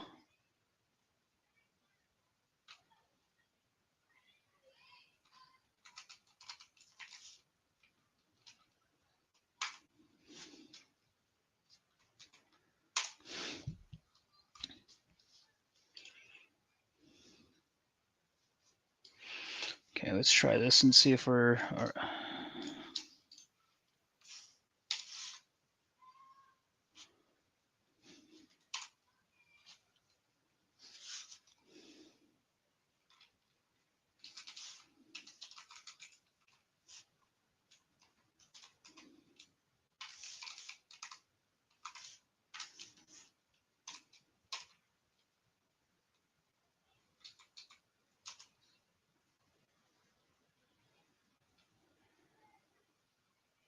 What the hell?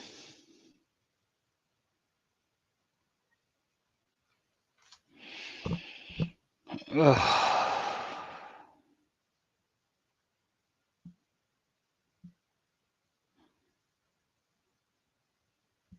I'm so confused.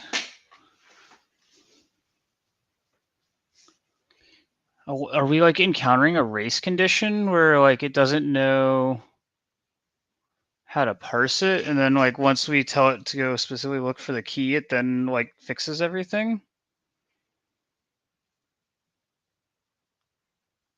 Because it's not executing zip importer again. It's not executing it because it's acknowledging that import is already like this package is already imported. That's why we don't get any of our any of these print statements. So like it throws an error that there's no module, but then the module is there, and now everything works. That's the only thing I can think of is there's some kind of weird race condition that we're encountering. But I don't know how to fix that. That's like just such a bizarre issue to have.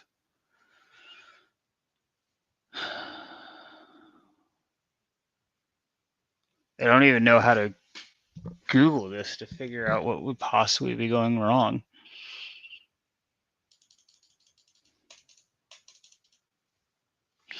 Let's see, can we just like force a reload of sys.modules?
This is like the most. I guess we could just force this and like just capture the output in a variable so it doesn't get printed, and like just we could like update our code to.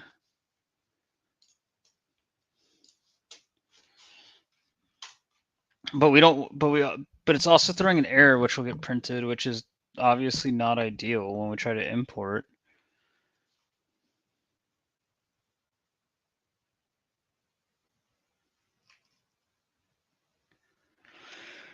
Oh.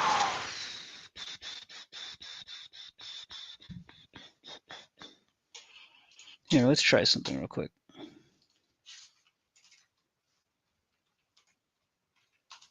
What if we open the IronPython console directly and try running it instead of running it in PowerShell just to see if our code executes properly?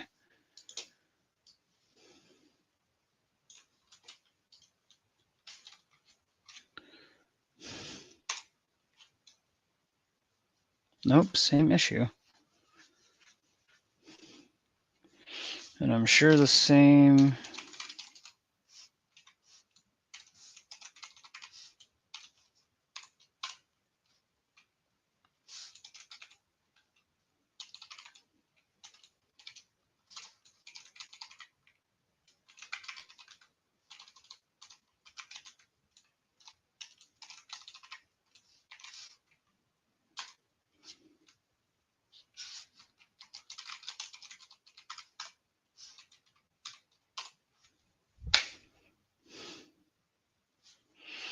Guys, this doesn't make any sense.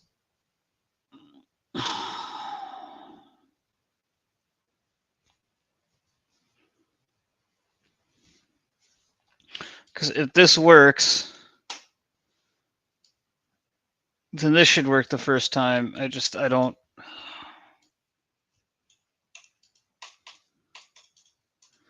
And then it works perfectly fine on the other computer.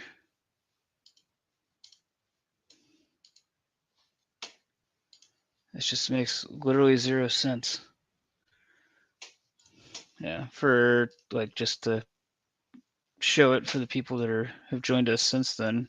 So it works on this computer. Like what we're trying to do is create an empty zip file in memory, add a file to it, then import the file from the zip so that when we're doing command and control work, it just like executes fine. Like just executes. You don't have to write one long entire script. And so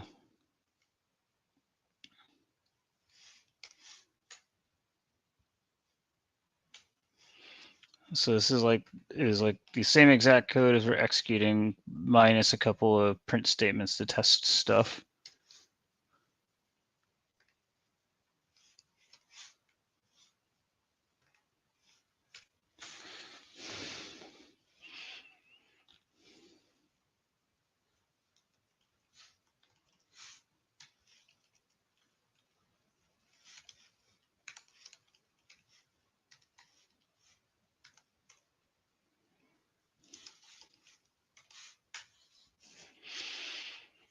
Then I need the zip installer.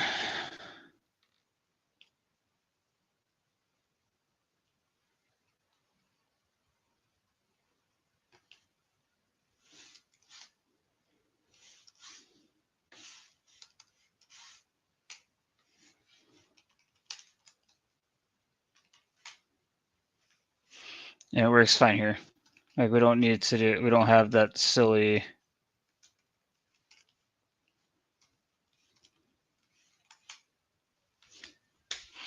We don't have to do that sysmodules thing that we're having to do on this other computer. It makes zero sense that one works and this one doesn't.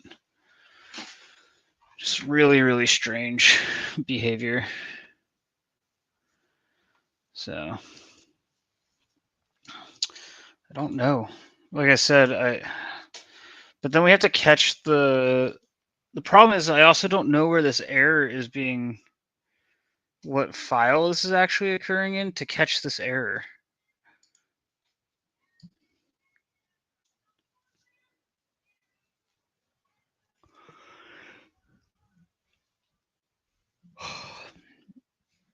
So we could add some, like, we could do something like this, like to put in the agent, which would be like really stupid.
What did I do wrong?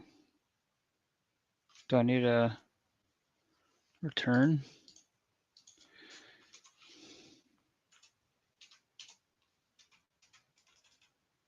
Oh, I do need a return because of the way we're pasting it in. Yeah, I forgot.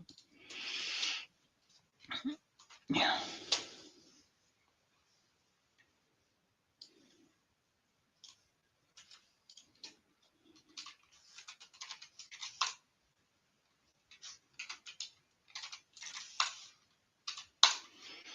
is the pain in the butt part.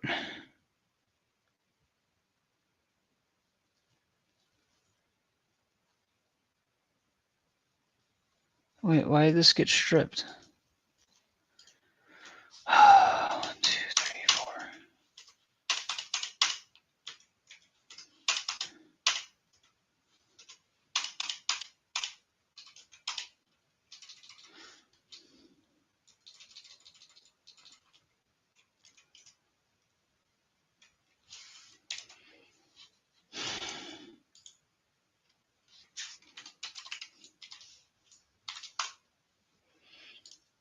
Does not like my cut and paste.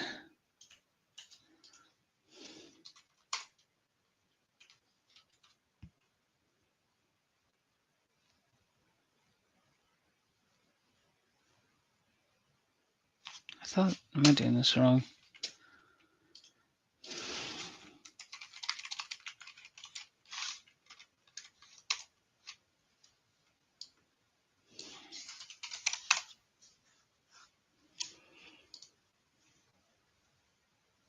Oh, I have to use accept instead of catch. My bad.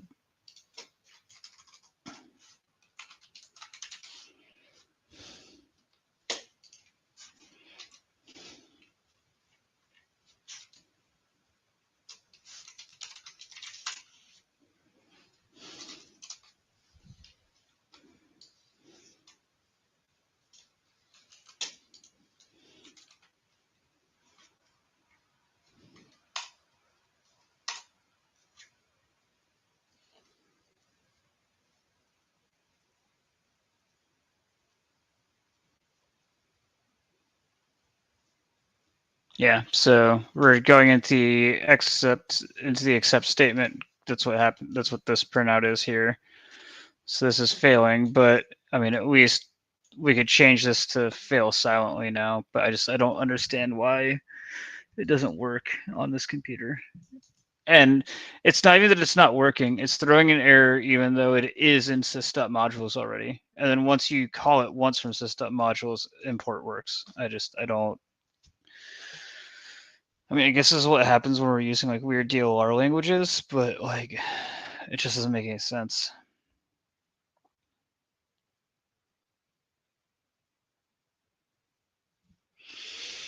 Ugh. Well, we got 5 minutes left. We at least have like a pseudo solution now. I don't know if anyone has anything that they want to ask before we head out for the weekend, but if we don't see you guys, or if any of you are coming out to Black Hat DEF CON, hit us up.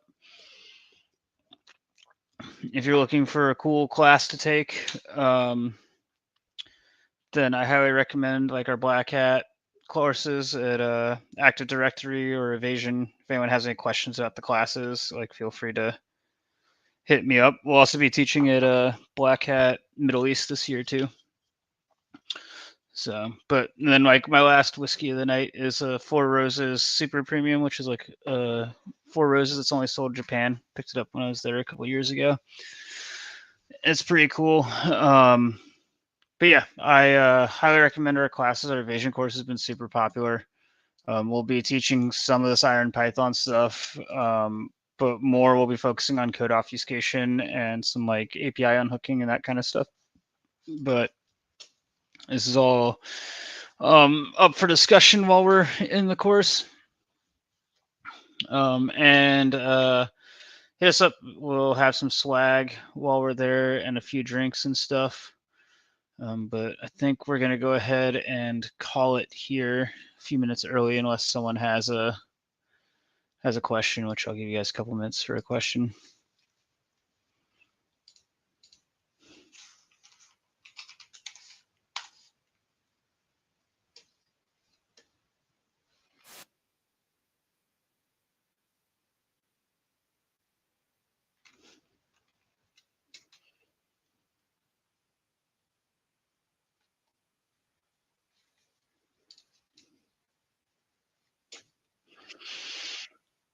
Okay, well, y'all have a good weekend. We'll see you later.